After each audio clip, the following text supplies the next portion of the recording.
નમસ્તે. મનીષ ગોરવાની, કમિશનર ગાંધીધામ. છેલ્લા એક મહિનામાં ગાંધીધામ મહાનગરપાલિકા દ્વારા રાજ્ય સરકાર દ્વારા સેન્કશન જે અલગ અલગ પ્રોજેક્ટ થયા હતા, આ તમામમાં આજની પરિસ્થિતિ શું સ્ટેટસ છે આપ સૌની સાથે શેર કરવા માંગુ છું. છેલ્લા એક મહિનામાં યુદ્ધના ધોરણે એસ્ટિમેટ તૈયાર કરી, તાંત્રિક વહીવટી મંજૂરીની સમગ્ર પ્રક્રિયા પૂર્ણ કરી, ટેન્ડરિંગની પ્રક્રિયા પૂર્ણ કરી, જે કામો વર્ક ઓર્ડર સુધી પહોંચ્યા છે, આ તમામ કામોની વિગત છે. 18.37 કરોડના ખર્ચે હીરાલાલ પાર્ક સર્કલથી વોલ્કેનો કમ્પ્યુટર સુધીના road widening, parallel parking, footpath અને સ્ટોર્મ વોટર વગેરે સાથે કરવામાં આવશે.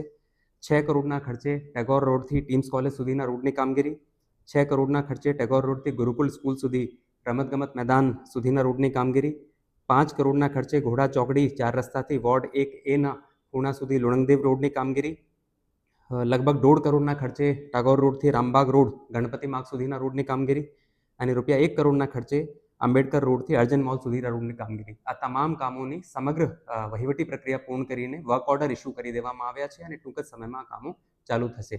હવે સેકન્ડ સ્ટેપમાં જે કામોમાં એસ્ટિમેટ તૈયાર કરી, તાંત્રિક વહીવટી મંજૂરીની પ્રક્રિયા પૂર્ણ કરી, ટેન્ડર ઓનલાઈન કરી દેવામાં આવ્યા છે, આ કામોની વિગત છે.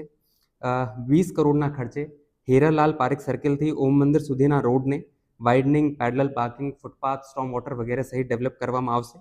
આ ટેન્ડરની છેલ્લી મુદત 3 નવેમ્બર છે. લગભગ 8.5 કરોડના ખર્ચે સરદાર પટેલ સ્ટેચ્યુથી ગાંધી માર્કેટ સુધી મુખ્ય બજારના રસ્તામાં paver block, beautification, iconic lighting, footpath વગેરેની કામગીરીનું પણ ટેન્ડર લાઈવ કરી દેવામાં આવ્યું છે.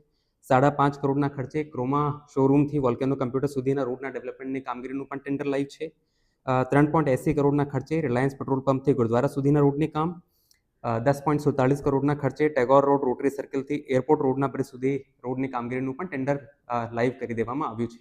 વધુમાં 18.51 કરોડના ખર્ચે ગોપાલપુરી ગેટથી લઈને સર્વોદય ક્રિકેટ ગ્રાઉન્ડ સુધીના રોડને આઇકોનિક રોડ બનાવવાની કામગીરીને રાજ્ય સરકારે 2 દિવસ પહેલા સૈદ્ધાંતિક મંજૂરી આપી છે.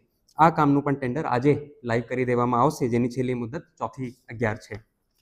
આ ઉપરાંત લગભગ 20 કરોડના ખર્ચે આધુનિક વાહનો સાથે સુસજ્જ ગાંધીધામ મહાનગરપાલિકાનું એક મોડલ ફાયર સ્ટેશન પણ બનાવવામાં આવશે. આ બાબતે પણ ટેન્ડર લાઈવ કરી દેવામાં આવ્યું છે અને જેની છેલ્લી મુદત 4/11 છે. 4 કરોડના ખર્ચે ગાંધીધામ મહાનગરપાલિકા દ્વારા સોલર પેનલ અને એસી યુક્ત સિનિયર સિટીઝન માટેની અલગ વ્યવસ્થા સાથે અને જે યુવાનો પ્રતિયોગી પરીક્ષાઓ માટે તૈયારી કરતા હોય છે, આ તમામ માટે એક સ્માર્ટ લાઇબ્રેરીનું પણ આયોજન કરી દેવામાં આવ્યું છે અને એનું પણ ટેન્ડર લાઈવ કરી દેવામાં આવ્યું છે. રૂપિયા 1.17 કરોડના ખર્ચે રવિન્દ્રનાથ ટેગોર પાર્કને, 1.12 કરોડના ખર્ચે શિવાજી પાર્કને અને 1 કરોડના ખર્ચે હેમુ કાલાણી પાર્કને ડેવલપમેન્ટ કરવાની કામગીરીનું પણ ટેન્ડર લાઈવ કરી દેવામાં આવ્યું છે. પ્રથમ તબક્કામાં અંતરજાળ તલાવને ડેવલપ કરવા માટે રાજ્ય સરકારે 3 કરોડ રૂપિયા મંજૂર કર્યા છે. સો એમાં ગાર્ડન વર્ક, વોકવે વગેરેની કામગીરી સાથે આ લેક ડેવલપ કરવાનું કામ, એની પણ તાંત્રિક વહીવટી મંજૂરીની પ્રક્રિયા પૂર્ણ કરીને ટેન્ડર લાઈવ કરી દેવામાં આવ્યું છે. આઇકોનિક પ્રવેશદ્વાર બનાવવા માટે લગભગ 1 કરોડના ખર્ચે એરપોર્ટ રોડ ઉપર એસ્ટિમેટ તૈયાર કરી, સમગ્ર વહીવટી પ્રક્રિયા પૂર્ણ કરી એનું પણ ટેન્ડર લાઈવ કરી દેવામાં આવ્યું છે.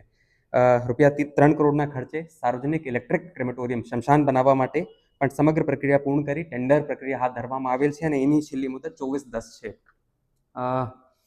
વધુમાં આપ લોકોને એ પણ જણાવવા માંગુ છું કે હવે વરસાદની ઋતુ પૂર્ણતાની નજીક છે. સો હવે યુદ્ધના ધોરણે રોડ રિસર્ફેસિંગ અને પેચવર્કની કામગીરી પણ ગાંધીધામ મહાનગરપાલિકા દ્વારા કરવામાં આવશે.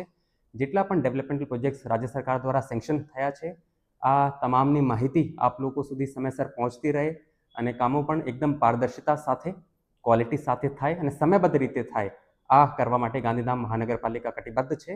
આપ લોકો સાથે આ તમામ પ્રોજેક્ટ્સની માહિતી સમયાંતરે શેર કરતા રહીશું. ધન્યવાદ અને જય હિન્દ.